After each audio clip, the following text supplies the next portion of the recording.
Okay. Talking about downtown, it is a TIF district. There's money involved in this deal.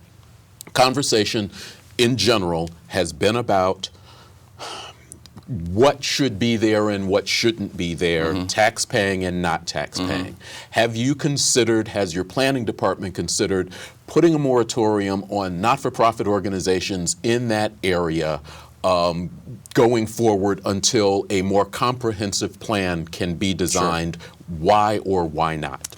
I think if we approach that from just nonprofit point of view, it's maybe a little too broad stroke.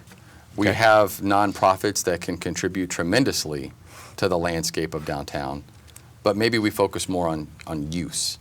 So it's one thing for a nonprofit to just be a nonprofit entity, but what's the use of the building and what's the day-to-day look like? And there are uses you can drill down on rather than just taking that broad stroke approach and just saying non-for-profits as a whole out. That could end up being a detriment. I can tell you that when I heard that Lifted Church was going into the former Beaches building, and it sparked some debate amongst the community. Is this the right move? I started a monthly regular meeting with the pastor of that church, Matt Smith, who was one of the winners of one of our Young Leadership Awards. He's a fantastic young man. And so I said, let's start meeting on the first Thursday of every month in my office. If you're going to be a part of downtown, I need to know what you guys are doing, because the community's coming to me and saying, correct, is this the right fit for downtown? So Matt came in and we just started having conversations. Tell me about what you're going to do downtown, because I'll be honest, what would be helpful is if your church held events outside of your normal service time. So what if you guys could hold an event as a church on a Thursday night and you'll bring more people downtown? Can you hold an event that's more community-based? And he said, absolutely, we'd love to do that. Can your church, I feel like there could be an army of volunteers in there. In the fall and winter, if I said, Matt, can your church help us with some leaf sweeping or some snow shoveling or some salting? He said, absolutely. This is an example of how a nonprofit can bring vibrancy and help. And Matt's already talked about having members of the church taking turns walking the downtown at night. So just to make sure that everything's clear, everything's good. And I think they're going to be a really good community partner. So that's why I'm hesitant to say, let's just drop that axe on nonprofit. I think Lifted Church is going to be a tremendous community partner. They're going to be an asset to downtown. They're going to bring in a built-in element of shopping and people that want to be in the downtown area. They're going to bring a built-in audience. Okay. And so, if Lifted Church says, we're going to hold an event on this Thursday night, one of the nights that the downtown business owners stay open late in the summer, and we've challenged everybody in our church to invite 3 people from their family to come out, that's a big crowd. Yeah. That's a real big crowd downtown. And I know that they're committed to doing things like that, to give back to the downtown environment. So that's why I take that approach. Yeah. I do think that one of the things I'd like to see done, and I know that I've talked about it with a number of different people, but in putting in what I'd call an overlay zone, which is essentially taking our central business district and looking at the uses, the permitted uses of the structures there, and potentially pulling out some of the permitted uses. What that does is it doesn't mean we won't allow those to happen, those uses to take place in the downtown core, the central business district, but it gives a little more control to, say, perhaps someone like myself who's running a development corporation and being a representative of the downtown businesses. That downtown, we have a TIF district down here, which Correct. Is which doesn't bode well if we have a bunch of nonprofit institutions downtown who aren't paying taxes, which then don't affect our TIF. There are a couple of nonprofits that exist down here today. I think they do a pretty good job of understanding that they are a nonprofit and they offer value in another way. I think that should be recognized. And we had the mayor on a few weeks ago, and he talked about that. Yeah. He talked specifically about Lifted Church, who is taking over the Beaches building, and talked very positively about what he thought their impact might be. I think their impact is that which I've seen so far, and I don't see it changing at all. I think they will have nothing but a positive impact downtown. Now, what I don't want to see, and I think the mayor would agree with me, is on the next block down or the next block west, another nonprofit, perhaps even another church. I don't think we need that. I think we need to put control measures in place. Okay. I've asked the Lifted Church folks, and specifically Matt Smith. I've asked him directly. We've had a great conversation. He is ready to put his volunteering workforce to work, and there are a lot of places that we need him downtown, and he's offered that. And I think that's the value that he brings there versus taxes right now. I'll take volunteerism over taxes any day of the week, considering what they're paying in taxes or what they would be paying. So, I'm if you'd asked me without knowing Matt and not knowing their mission, I'd say I have a big question mark as to the value they bring to the downtown community. After knowing him, knowing their mission, knowing what they're doing, I'm anxious. I'm anxious to see the positive influence they'll have downtown. Welcome to In Focus on Whitewater Community Television's WCTV Channel 11. I'm Eric Marsh, Executive Director of Whitewater Community Television. Once again, as you can tell, not in the studio. I'm enjoying this summer out, you know that? And from those snippets that you heard, a name has come up in a couple of conversations, and that is the name of Pastor Matt Smith and Lifted Church. I didn't know Matt, had never had a chance to meet him, but since his name had come up in a couple of conversations, I reached out to see if we could meet, and lo and behold, he was nice enough to spend a little time with us. So, Matt, thanks a lot for spending time. Yes, thanks for having me. Appreciate it. Obviously, let's start with you. Give us a little bit of background on who you are. Yes, sir. Well, my wife and I are both from this area. I graduated from a small Christian school, born and raised in Richmond, and I went to Richmond public schools for quite a while and then did ministry here. My wife and I have served in some other churches in Ohio, just not far from here, but always lived in Richmond. My wife is actually a Northeastern graduate, and so we've always had roots in Richmond. Okay. So yeah, I got two little boys, and they're a lot of energy, but full of a lot of energy, but it's a lot of fun. So we are sitting in what a lot of people who, like you, grew up here or who had been here for a long time know as the Beaches building. Yes. Where Beaches Toy Story is now. You were giving me a little history even beyond that. Yeah. And the fact that you wanted to bring your church down here, I'm not going to say caused problems, but did cause some conversation. Sure. So tell us a little bit about how it came to be that Lifted Church came here, and then we'll find out a little bit more about your church. Yes. Well, Eric, we actually, in an effort, like you said, we'll talk a little bit more about the church later, but several years ago, we actually started to think about wanting to be downtown. Not specifically this building, as the opportunity did come up eventually, but we wanted to be in the downtown area. And so we were trying to navigate what that looked like. And so we knew that the downtown area, there's some vacancies in this area, but then there's some businesses that's been around for several years in this area as well. As I grew up in the downtown corridor, I grew up in the south end of town. We would walk here all the time, and so we would utilize a lot of these businesses, and some of the businesses that are no longer, we would utilize those as well. And so it's just been something that was kind of near and dear to my heart. I love the Richmond, Indiana, the city of Richmond, more specifically the downtown Richmond area. I just grew up in this part of town. And so that was always a drawing force to me. And so when we started our church, when we started having those conversations about where we wanted to be, we're renting a school facility out now, but where we wanted to end up, we wanted to be downtown. And we didn't know what that would look like for quite a while until this opportunity did arise. So. We're going to talk a little bit about this building. Let's talk about your church. Lifted Church. Yes, sir. How did that name come about?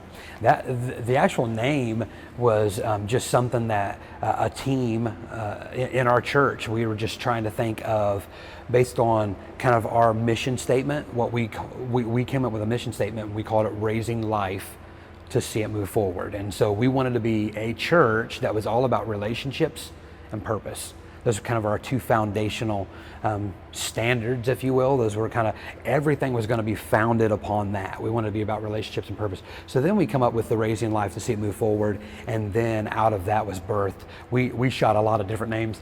some of the names would probably make you crack up laughing because they made me laugh as well. Okay. But we came up with this name, Lifted Church, and it just stuck. And so we thought, that's it. We're all about relationships. We're all about purpose. We're all about raising life to see it move forward. We want to see people's lives raised, and then them step out into their purpose and make a difference in their part of the world, whatever that is, if it be here or if it be anywhere else.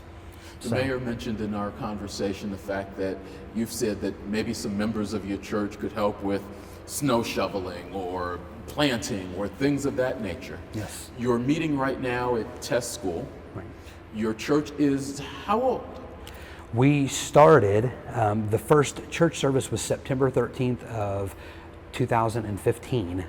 We started kind of planning and leading up to that late 2014. So we were in about a 1-year planning stage before we officially launched the church. So. A church that young, how many volunteers can you actually kind of bring to bear at that point? Most churches are really just kind of getting started. Right. 40, 50 members sounding pretty good. Where are you sitting these days? Well, right now, thankfully, and of course the credit we say goes to God, we're running 130s to 140s, kind of varying. And in the summer, of course, it's a dip. We're not running on a 4th of July weekend like yesterday or something like that. It's going to be a little bit down, 115 yesterday, only because I just know those numbers, not because I'm trying to say, but we look at every number as a name. Sure. Every name has a story, and every story matters to God. So that's what we say. So we do say, hey, we do count what matters, not because we're in a numbers game, but because every number has a name, every name has a story, every story matters to God. So when we talk about volunteers and things, as Mayor Snow had mentioned, that's one thing we've really emphasized at our church is serving. We have been intentional about creating opportunities for people to serve. And so we'll do a lot of outreaches over the course of the year.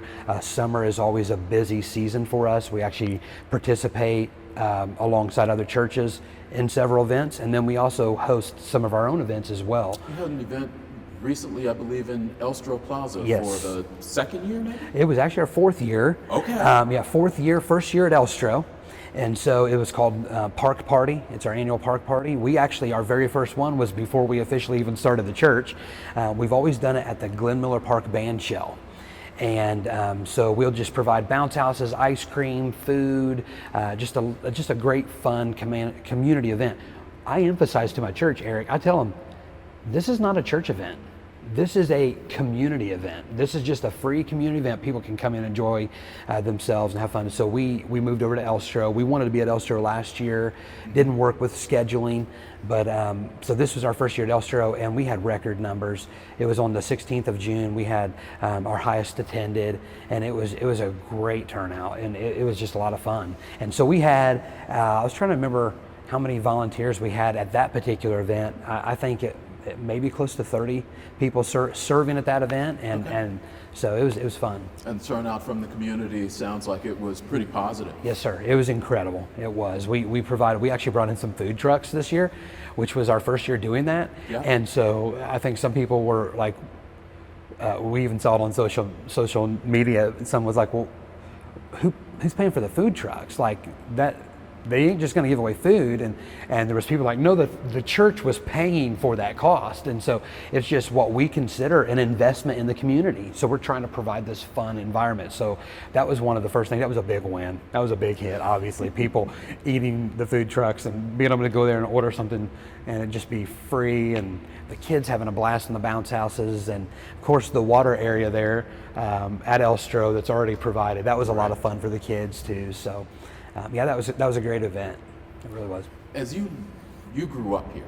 Yes. So as you've seen the changes in this downtown area, what excites you about being able to turn this building into what you want and bring your congregation here? And what kind of difference do you think you can make? Right. That's a great question.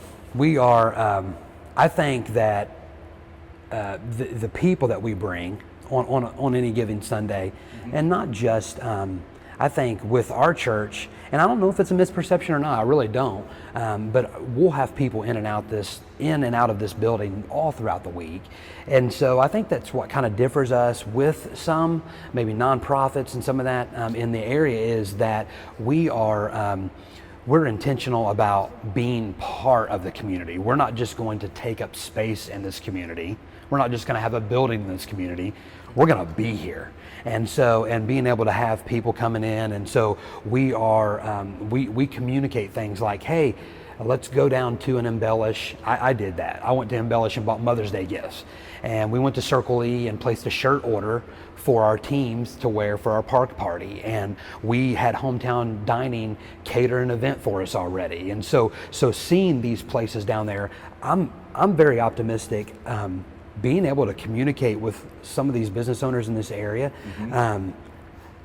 I see their heart. Like I've not even known them that long, and I love them because I think that there's something that's drawn them here as well. And so they're like, hey, we want to be downtown, and I think it's the perception of what Richmond is, what downtown Richmond, I say Richmond, but more specifically downtown Richmond, what it's going to be. And we were actually in a downtown business group meeting a little while back, and I made that statement. I said, guys, I think it's perception. You know, a lot of the perception now is the construction and the vacant buildings and even the nonprofits. And I say this on purpose. I are one. I'm saying that intentionally. I'm joking. I am a nonprofit. But that has been part of that conversation. Right. Yes. Exactly. And all that. You know, there's some of that. But I think perception. So what we can bring. I know that I can speak for Lifted Church. You know what we can. Okay, we are a nonprofit. We're a church. There's some other nonprofits in this area, but I can speak for us and know that we're going to have people that are shoveling snow, washing windows.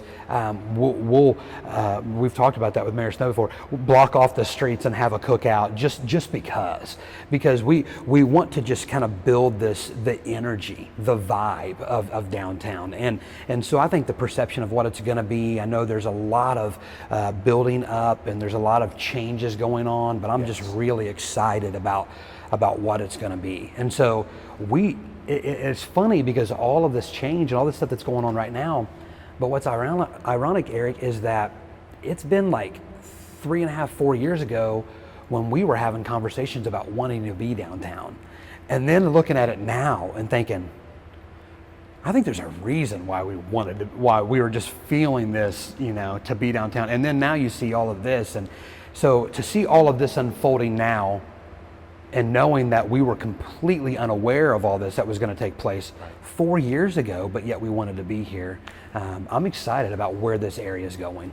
Where do you think this area is going? Change is difficult for people. Yes. And this has been the heart of the city. It is what a lot of people remember. And you know it because you talked about walking down here and doing these buildings.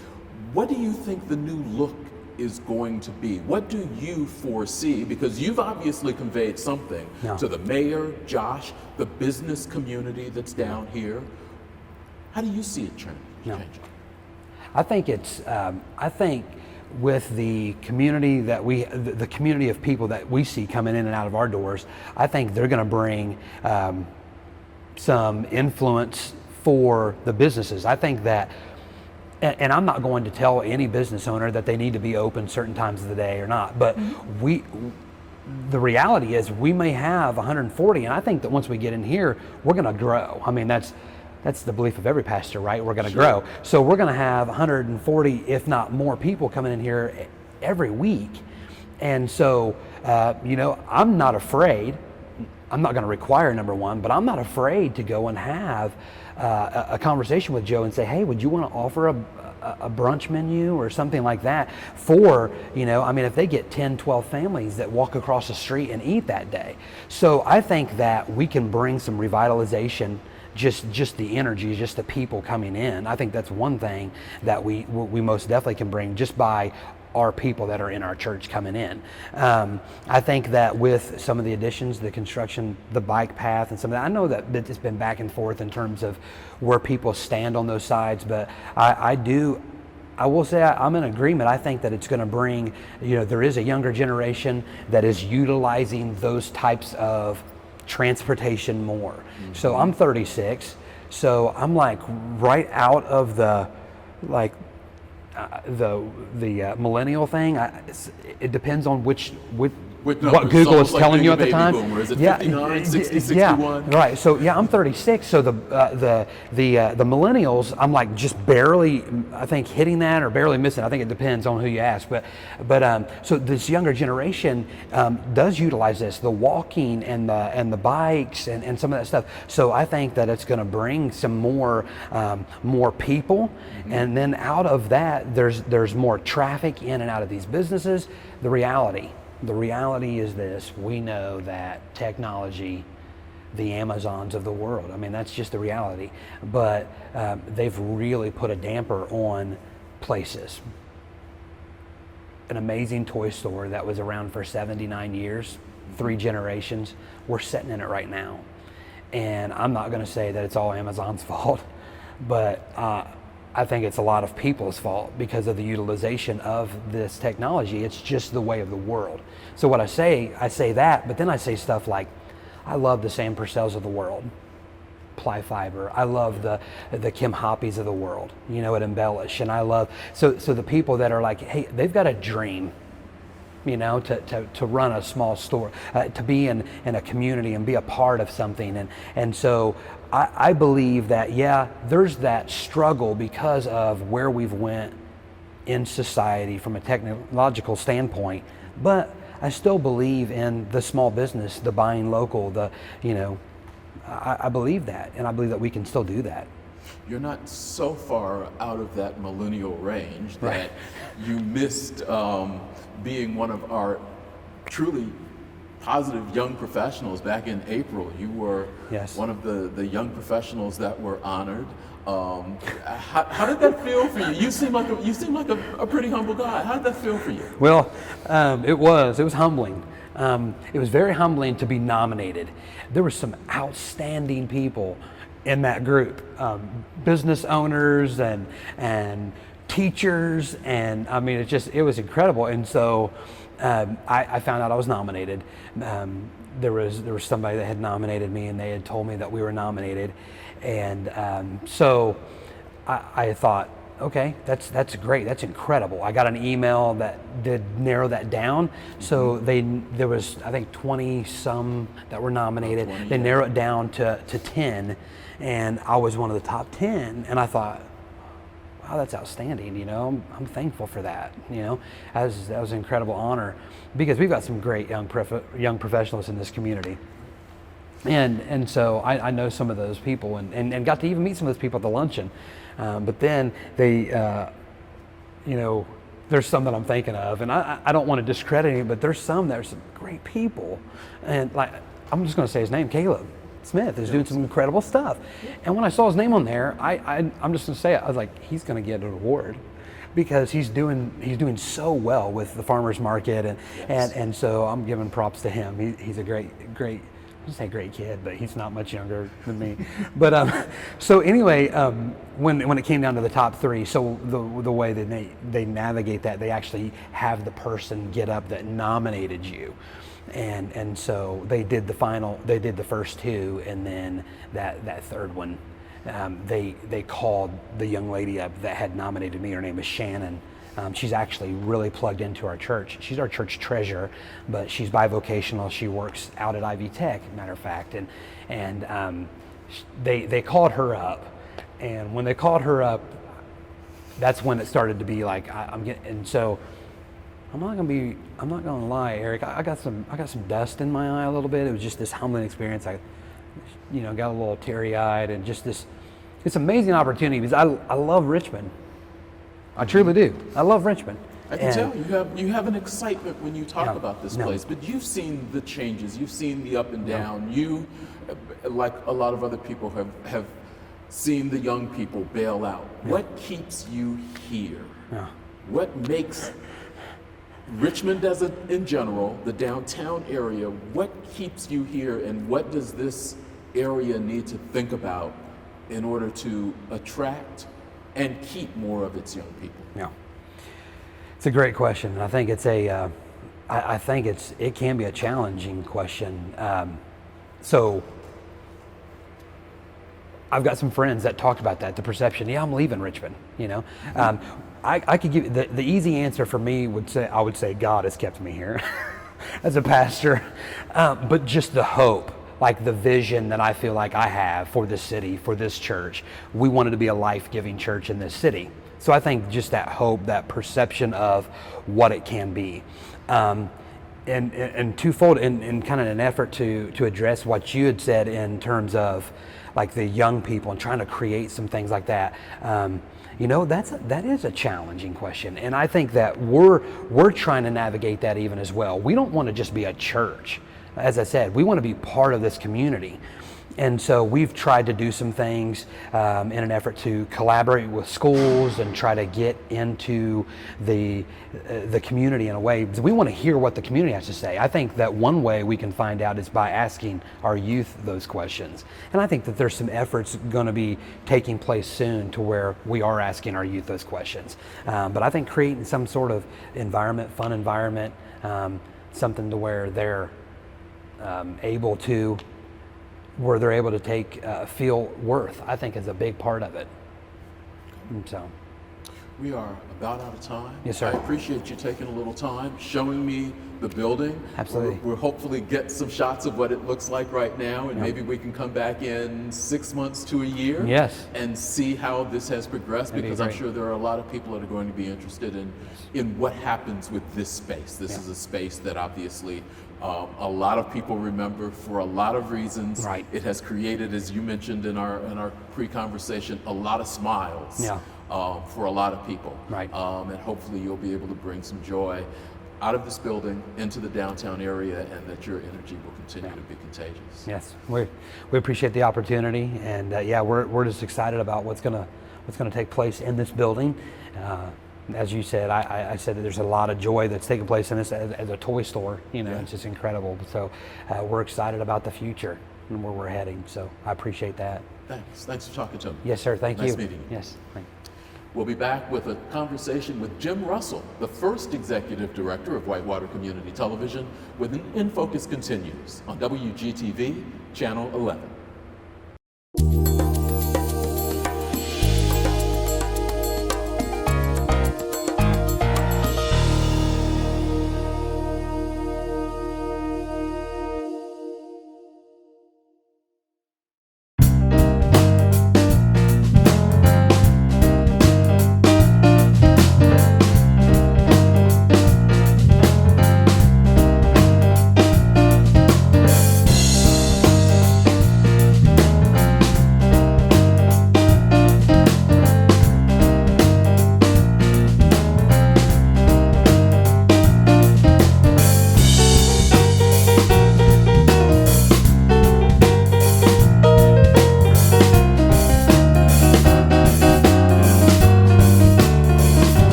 Coming up on this month's Access to the Arts, we'll talk to John Cook about what's happening at Civic Hall during their 25th anniversary season. If you haven't been out for any of the shows, you should come see the show.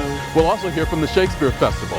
Cheryl DeLucio will tell us about Sister Act. Music in our Sister Act is all original music. And Tom Milligan will talk to us about the history of Civic Hall Performing Arts Center. This then was open and it was available. Access to the Arts, Thursday nights at 9 p.m. on WETV, Channel 20.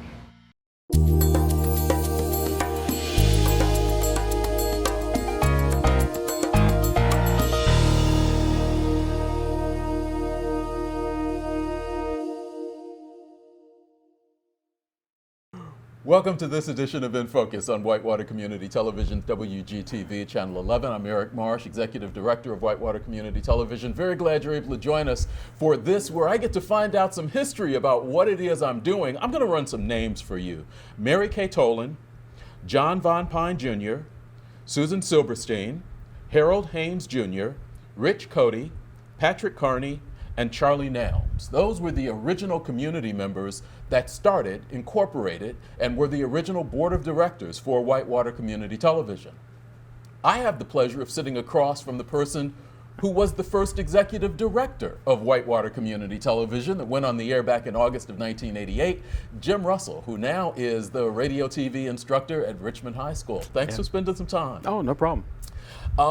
Tell me a little bit about how you started with WCTV. I know they were incorporated in April of '88, went on the air in August of '88. When were you hired? I was hired in August. They gave you plenty of time to prep, huh? No, not really. I actually had just graduated from Ball State a year or two before, and we're looking for my first job really in television. Just happened upon this. I was born locally. I grew up in Fountain City, lived in this area all my life, and thought, wow, a TV job where I can stay right here in Richmond, and applied. And it sounded like a really interesting idea, although I had no concept of what public access television was. I'm not sure too many people really did at that point in this area, but it was something they were really wanting to get started. And they hired me, and my first day on the job was supposed to be August 15th, 1988. I got a call that weekend saying I need to be there immediately that Monday morning and meet Sue Silberstein, who was at that time the assistant city attorney and was on our board. And she said, I need to meet with you right away. It's really important. I said, okay. And she goes, I'm going to take you around and show you what we have set up for you, and we'll get you running. So I met with Sue, and the first thing she told me was that night, that Monday, that I was going to have to film the Richmond City Council meeting because they were having the public hearing on the budget for 1989, in which we were in. And if we didn't show up and film it and make a presence, it was very possible we were going to be cut from the budget in 1989. So it's really wonderful to hear your first day on the job. Just that quick. Yeah, you're going to have about 3 or 4 months on the job unless you get rolling pretty fast. We had set up some arrangements already with Richmond High School, who had a TV studio and some video equipment, but they weren't really, didn't really want us to take any equipment out of the high school. Okay. So we had to come up with some sort of cameras to be able to film the meeting. Luckily, the police department had 2 cameras. One was an old style VHS Portapak camera, if you've ever seen one of those. It's a camera, like a VCR in a bag that you sling over your shoulder with a camera that attaches to it, and a VCR on a rolling cart with a center post that they mounted a camera to, that they used for taping like confessions and things of that nature. And I guess the Portapak was probably for like if going out and doing surveillance or something, and they said we could use those. So I set those up in the council chambers, one focused on the council desk, one focused on the podium where people would be speaking, and let them roll. Ran the one camera that was on the council to be able to zoom in, zoom out, pan back and forth. Recorded the whole thing. Sat down, and it was introduced at the meeting as the new executive director. Got to go up and speak and talk about all of our wonderful plans and what we wanted to do, even though we had no idea. And but we stayed in the budget, so we were alive, and that gave us a chance to hit the ground running. Tuesday, I went back to the high school, used their editing system, edited, and on Wednesday night, we ran the first ever program for Whitewater Community Television, a Richmond City Council meeting. Of course it was a government meeting. Of course, yeah. Talk to me about the people that were on this board. When they hired you and actually finally had a chance to sit you down and talk to you about why they got this started, how they got this started, and what they expected of this channel. And it was actually only one channel at the time. Right, just channel 16. None of which we have right now. We're 11, 20, and 21 is where we are, but you started on channel 16. What was their idea? It really sort of grew out of, in the 70s, when the cable company was Clearview Cable, they had used Channel 16 to do a little bit of homegrown programming. And a couple of people on the board had seen that and thought that they really would like the idea of bringing a local TV station to Richmond. There was really no Richmond coverage in that day. Dayton, Cincinnati, Indianapolis all sort of felt we were in somebody else's market. Matter of fact, as I was finishing college, I did an internship in Dayton at a TV station, and they told me they swore Richmond was not in their market, even though we are. And Indianapolis would swear the same thing. No, you're too far away from us. Dayton said, no, you're in Indiana, so you're not in ours. Cincinnati said the same thing. But technically, we're also close to all of those that we sort of fall in a little gray area. So we didn't get a lot of coverage of things going on in Richmond. So that was one thing. They wanted to be able to show what was happening in Richmond.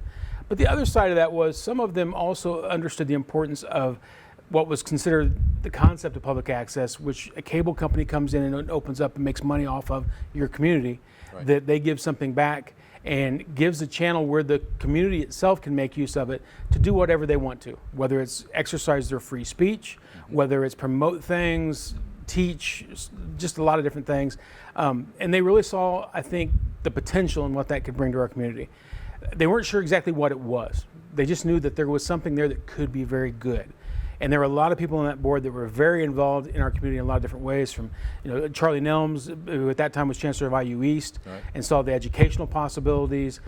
We had people like Mary Kay Tolan, who was really involved in the community, who just saw as a wonderful community tool to be able to, for outreach and promotion. And it was just a really wonderful board that I think had the community first in mind and saw the potential of what this could bring to Richmond. As you looked at it and moved through that first year, what were some of the highlights for you, and when did you actually get some help? Okay. Help as far as other employees didn't come for about another year. Help as far as the volunteers, I had a core group of a few kids at Richmond High School. They didn't have an actual program as far as a class then, but they had kids that were volunteering as far as the AV department, audio video department, with a gentleman by the name of Homer Maddock, a former physics teacher here at the high school. And he was wonderfully helpful to me as far as navigating around the school and what they had available to me to use. The rest of it, I dealt with grabbing some kids that were here and that were very interested in doing this kind of work and getting them involved as volunteers. And a couple of them were Fred Weigel, who went on eventually to study film in college and worked for a while in the film industry in Hollywood. Travis Bailey, who also went on to college at Purdue, but went sort of a computer route. And Mara Kaiser, and if these names sound sort of familiar, it's because some of their parents are people you might know in town, like Max Bailey, the optometrist, or Dana Weigel, who at one time ran all the McDonald's in town, Okay. or Mara Kaiser, the daughter of Joe Kaiser, who used to be a longtime Wayne County auditor and a teacher here at Richmond High School. And I'm not sure what happened to Mara, but they were all wonderful kids. And Fred, with his desire to be behind the camera, and Mara, who had a desire at that time to be in front of the camera, did one of our first other shows besides this council meeting. They were able to do an interview with Lionel Hampton, who was playing a concert at the old Civic Hall, Right. when it was still the gymnasium and everything. And we went out, we used one of our cameras. We didn't have any microphones, so I went to Radio Shack and bought just a cheap Good old microphone. Radio Shack. Yeah, it was very helpful in those first few days with our limited budget and just to get some things done. We and Fred and Mara went in and filmed and recorded an interview with Lionel Hampton about his concert that was coming up in Richmond, and we ran that on our show. And from there on, they were very involved, and I had a number of kids that then beyond that also helped as sort of volunteers. And then as we started doing more council meetings and more public meetings, and the public became more aware of what we were doing, there was interest to grow to do more, and people started doing some things and trying and bringing them to us so we could air those. So that started to build up, and it really took off pretty quickly. But most of that first year, the help I had were students. Just think about that first year. We spend a lot of time working our election cycles. You were probably doing the same thing. One of the early news reports that we found from the Palladium item is lights, Yes. camera, and it was a debate between Yeah. two political 1988, opponents. it was an election year, and they came to me and said, we really got to do something. And I believe it was the League of Women Voters, and Mary Kay Tolan was very involved, our board member was involved with them, and said, we need to do this. And of course, there was a nice studio at that point at Richmond High School. It was located in the old basement, which used to be the cafeteria years ago. And we said, sure. So along with some student help and my board members' help, we were able to, I got everything set up and ready to go. The League of Women Voters was wonderful about coming in and getting the candidates all lined up. And we did our first ever. And of course, being from the studio, that was where our feed was. We could actually do that live. So that was really our first live program that we ever did. And our first election program as well. Programs like Cuffs that have been a long-running staple of Whitewater Community Television. For some of us, Aaron Stevens has always been the host of that program. Oh, yeah. But that's not really the case. Yeah, and I actually worked with Aaron when he first started doing it, and that goes way back. But actually, the first couple people working on it was John Carrico and Harl Boyce. And I believe it was John's overall idea, and he worked with Harl to come up with how to get the warrants and work out all the logistics of how to do the show. But the two of them were really the first two people to get the ball rolling. And I couldn't even tell you what year that was that we started. They approached us and said, this is something we'd like to do. At that time, the TV show Cuffs was very popular. And they really thought that maybe there's something we could do along those lines of a local nature to help clear these warrants and do some good for Richmond. And we worked with them. And the first premise of the show was really to not only show the warrants, but also to highlight different things about the law enforcement community that people may not know.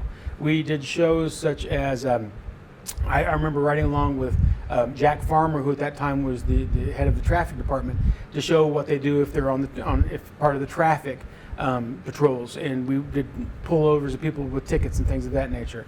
I rode with every shift. So I went out with the second, third, first shift to show what kinds of things each shift of officers would encounter. I can very well remember riding with Aaron Stevens in the back of his patrol car on a call about 11 o'clock at night, flying through the streets of Richmond, trying to keep myself upright going around corners with the sirens blaring.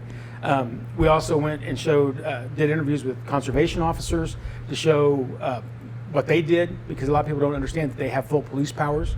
We went with detectives, things of that nature, and a lot of different things just to show, the areas people might not have an idea what they were like or what they did. It was very, very informative, very educational show, but then of course a good portion of it was dedicated to showing the individuals that were wanted and really getting that information out there. And we were very surprised how well it worked to get some of these people. A number of people would literally call us saying, oh my gosh, I saw myself on the show. What do I need to turn this in? And so we'll call the police department. So a lot of people just didn't realize it. And, some people would call us and complain, hey, get my face on it. So we can't. Until you get this taken care of with the police, we can't pull it down. You need to talk to them. So it was interesting, but it became very effective for them in getting some of these people off the street and getting these warrants cleared to help out the community. You're watching In Focus on Whitewater Community Television's WCTV Channel 11. We're speaking with Jim Russell, radio TV instructor at Richmond High School and the first executive director of Whitewater Community Television, which is celebrating its 30th anniversary. So we're getting some history, how it began. Ryan Harris and I, who have been there for a period of time now, don't know some of this history. We see some shows. How did you all start recording the Whitewater Opera Company? Oh, wow. John Sherman, who was the second person hired, came in a year after I did. John set that up, and I couldn't tell you exactly how it sort of fell. I think he knew a few people involved with the opera, and they contacted him.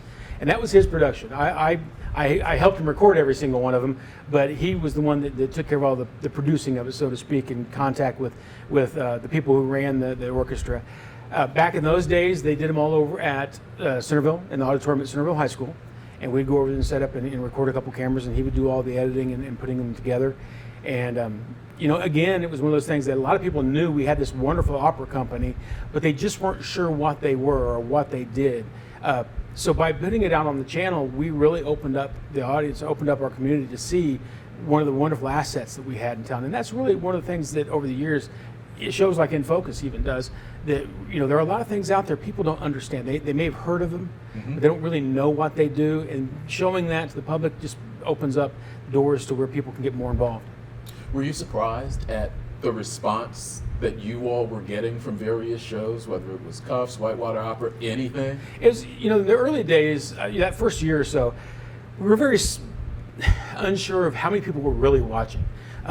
We ran a bulletin board. There was just one channel, but as we started to look at more and more, we had more and more people bringing us programs or wanting to put programs on. We realized people knew we were out there, so somebody was watching, somebody knew what was happening. And quickly it grew enough that we had to add a second channel, and we really wanted to separate the public access from the government access. So that was our first change. And we moved to channel 11 and 21 and had two channels away from 16. And then years later, then we were able to pick up channel 20, and at that point separated the education programming out. We didn't know how many people were watching. We knew people were. A lot of it was people who would be on something like Cuffs would come and say, well, somebody stopped me at the grocery store and said, I saw you on TV. So we knew people were watching. We just didn't know how many. But over the years, it came pretty clear to us that as we grew and had more and more programming on, especially with the three channels, City Council especially, you had a lot of viewers out there. And I know during the Roger Cornett administration, which things were fairly testy on City Council, and at one time there were some calls, people saying you should stop showing the city council meetings because that's why they're always arguing. And we said they're not arguing because they're on TV. You're just seeing it on TV. They would be arguing otherwise. And because of all the feedback we got from people saying, look what's happening, we realized a lot of people, especially city council meetings, were watching and paying attention to what was going on. You all got to start a number of shows which have not continued necessarily, but maybe offshoots of those. We've been working on one with Reed Health for a few years, I Heart Cooking, but the precursor of that was the Electric Gourmet. The Electric Gourmet, yeah. Brainchild, I believe, of Harry Phillips out at RP&L cooking show, which they had an old kitchen they had set up at RP&L back in, I want to say, the 1960s to show the capabilities of electric appliances in your kitchen, because there were so many housewives that were still sold on you can't cook without using gas. You had to have a gas oven or a gas stove. And RP&L really wanted to promote, electric oven and electric stove is just fine. So they set up this wonderful kitchen for the 1960s, and it had been out there, and I know we were out there shooting something, we saw it and said, we really should do something with this. And Harry came up with the idea, why not if we sort of re-envision this whole idea and do a cooking show using electric. And we used some of the original equipment first, and then eventually it caught on well enough that RP&L said, we're going to completely update this now so we can actually use modern day appliances to show again the value of what electric appliances can do. And it was a lot of fun, a lot of good food. We did have one mishap where we about burnt the place down. Whoa. Norma Carnes. Now the story comes out. Norma Carnes, then Norma Schroeder was our host, and Norma did a wonderful job. I applaud her well because she never lost her cool. But our executive chef on that show was going to make a fish dish, had a pan on the stove getting hot, went a little too long before he got back to it, went back, poured some oil in the pan, and it flared up, maybe 3 or 4 feet up in the air with flames shooting up. He didn't blink an eye. He just took another pan, set it on top, and let it snuff out and went back to work. Norma took a second, like, oh, okay, and he didn't stop, so she didn't, and she just kept going. But shortly thereafter, the fire alarms went off. So when your smoke alarms went off and the blasting noise and things, we had to stop production. Luckily, the sprinklers didn't go up, so we didn't get doused with any water, but we had to stop and reset and finish out the show. But I believe it was still, we actually left part of it in the show to show the alarms going off. It was a very interesting situation. We were a little bit more careful after that. You're watching In Focus on Whitewater Community Television's WCTV Channel 11. We're speaking with Jim Russell, who was the first executive director of Whitewater Community Television, which is celebrating its 30th anniversary this year. We'll be hopefully speaking with some of the original board members also. Where do I fall in the pecking order of executive directors? I'm the most recent. You were the first. What's in between us? All right, so I was the first, and then about a year into it, they decided to change directions a little bit. They moved me to production director and hired in John Sherman as the new executive director. He was there for about 4 years, 3 or 4 years as executive director, and at that time was when we moved in 1993 from Richmond High School out to IU East. They had just finished Hayes Hall and had built a room in Hayes Hall in the second story of the library for us to house our equipment and offices. And but it was still just one big room area. So we moved in there in 1993. And at that point, they decided to make us IU East employees and contract out the running of the organization that way. When they did that, they added a third part-time general manager position as opposed to an executive director. And when they did that, they hired Linda Ledford, who has now since become Linda Childs. And then Linda was the general manager, I couldn't tell you year-wise, probably about 5 years or so before getting married and leaving town. And when she did that, then they hired in Ruth Mills. Ruth Mills was then the general manager for a number of years. And then Ruth was still there when I left. But after she left, even in my role here at the high school, I'm always basically acting as a producer / volunteer with WCTV. Right. So I knew some of the rest ones. And after Ruth left, then John Dalton came in, who served for as the general manager for a number of years. And then when John left, we have Eric. Then came, nobody's figured out what came next. No, okay. How did the transition between where you were and moving out to IU East, how did that work? Because all of the buildings and all of the equipment weren't all in one location, so you all were kind of spread out for a while, right? Well, at first, everything was here at the high school, and then in '93, like I said, we moved to Hayes Hall. And everything was in one location in '93 at Hayes Hall. But then as they built Middle Fork Hall, they built a suite of rooms, suite of offices for us to utilize in Middle Fork, because at 3 employees, we just did not have room.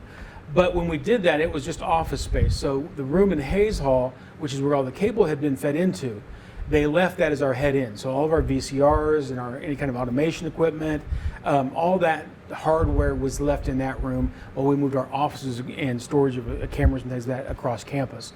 So we had, I think now they use it for the security office at IU East, now in Middle Fork Hall, and we had that office suite.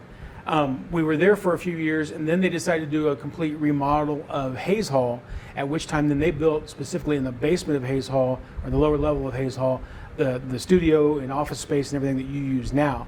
And when they did that is when we moved over there, and that's where it's been ever since. That must have opened up a new world with everything in one place, and the brand new studio. Yeah, facility. it was something we had longed for. You know, when we first were at the high school, we had a nice sized studio where we could do things like you saw the League of Women Voters debate. In everything after that, when we were at IU East, we would either use Vivian Auditorium at IU East. We had some ways of doing some live footage or live feeds from there, or we'd have to find someplace else. I can remember doing election coverage from a large classroom across the hall from us in Middle Fork Hall. We would go out on site. We used to do, I can remember one year we did election coverage from the courthouse. We did election coverage from out at the fairgrounds. Used to be out of Coleman Center for a few years, I think. So you know, we moved around as we needed to move around, and it was quite challenging to have to pack up and go set up and tear down and pack up and set up and tear down. And having a studio now where we could just go in and flip on the lights and do things, and people could come in and do their own shows, it was incredible. It was incredible, liberating, and I think at that point was when we finally realized, wow, we've done this. We've come to where we envisioned this back in 1988. We now are what we expected to be with a TV studio. And it was wonderful at that point. By then we had a number of volunteers. Channel 21 was programmed almost solidly with public programs that were being brought to us. We had a number of programs running on educational channel, Channel 20. Government, we were covering, I think, just about every government meeting in town, not to mention Centerville Town Council and some other things in school board meetings. We were really at the point where I think we were at what we wanted to be, but we knew there could still be more. And I want to commend you guys, because in the last number of years, I want to say you've taken it even farther. And I think the public has really bought in, even more so than we were there, to it's really now the community's station, and they're using it. That's great. You've come full cycle. You started here in the high school with Whitewater Community Television. Yeah. Now you're working with students again. How is that? What made you make that transition? Well, it was an interesting little move there, because I did 15 years to the day, 15 years, because I started August 15th, 88, and my last day was August 15th, 2003. So literally 15 years to the day at WCTV. And then I came here to high school. And in between there, the last few years I was at Whitewater Community Television, I was actually on the Richmond School Board. So before I became a teacher, I'd served one term on the school board, and I replaced a lady who had been elected, but immediately after being elected, her husband had to move to Japan for work, and she wanted to go with him, so she resigned, and they had to fill the spot. And at that point, I had been covering school board meetings for around 10 years. So I knew so much about what they did, and I was a parent of 3 sons in the school district, and I said, I'm interested. And I applied along with a number of other people, and I was chosen. So I ended up serving her entire term on the school board, and then did not get reelected. And shortly after not being reelected, I was contacted by Roger Smith at that time, who was part of the administration, and asking, we need somebody to come teach our radio TV class, and we want somebody who has a professional background in it, because up to that point they had never had that. And he asked if I'd be interested, and I had 3 sons, like I said, in the district, 2 of which who were going to be at the high school at that time, one who played baseball, and I knew he would be playing baseball at the high school and a lot of after school games and things of that nature. I had been 15 years of going to every city council, Board of Public Works, Park Board, Plan Commission, Board of Zoning Appeals. You know the lineup of all these meetings, and in some cases, some of these meetings, I can remember one school board meeting, before I was on the board, one school board meeting I filmed that we went until after midnight. I can remember Plan Commission meetings where we'd be there until midnight or so, and City Council meetings till midnight. And after a while, you like to have an evening off, And I thought, wow, this is a chance for me to do something I really love doing, working with kids. I did a lot of training with our volunteers and showing them how to work the equipment, and I found it really rewarding to do that. So when the door opened for me to maybe come to the high school, I thought, wow, I can do what I like as far as training people. I can still work closely with Whitewater Community Television by providing programming and volunteers to them. So the time was just right. The time was just right. Everything fell in place for me to leave Whitewater Community Television and come here and start a different chapter. And I'm very glad I did, because I've had a wonderful 15 years here so far. Still going. And some of my students here, matter of fact, one of my former students now is a part-time employee at Whitewater Community Television. Yes. And I've had number of other students come through as volunteers and so on. And it makes me feel good that I can still help out that organization that I was a big part of for so long, and continue them doing wonderful things with our community. Jim Russell, teacher at Richmond High School and the first executive director of Whitewater Community Television. Thank you for getting it off the ground, keeping it going, and thank you for spending some time with us. Oh, you're welcome, and thank you for doing such a great job keeping it going. Thank you. If you want to see some of the programs that we've talked about, some of the earlier Cuffs episodes, some of the Whitewater Opera things, check out our Friday night From the Vault on WCTV, Channel 21. Remember, if your not-for-profit organization has an event that you want us to know about, be sure to send us that information at least a couple of weeks ahead of time to WCTV@iue.edu. We'll be happy to get it on the community bulletin board.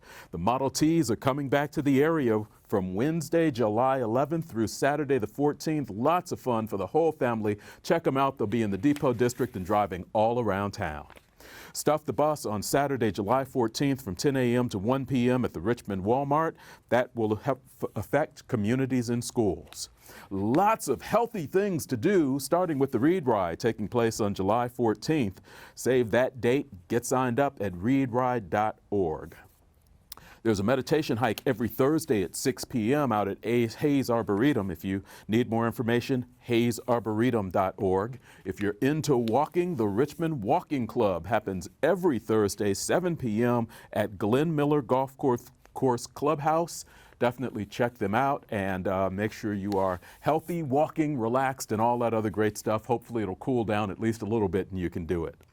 The Run with the Wolves 5K is taking place July 21st. Registration starts at 7 a.m. The 5K starts at 8. Run with Rufus. 1K at 9:05 and the awards at 9:25. Maybe I'll walk, maybe not.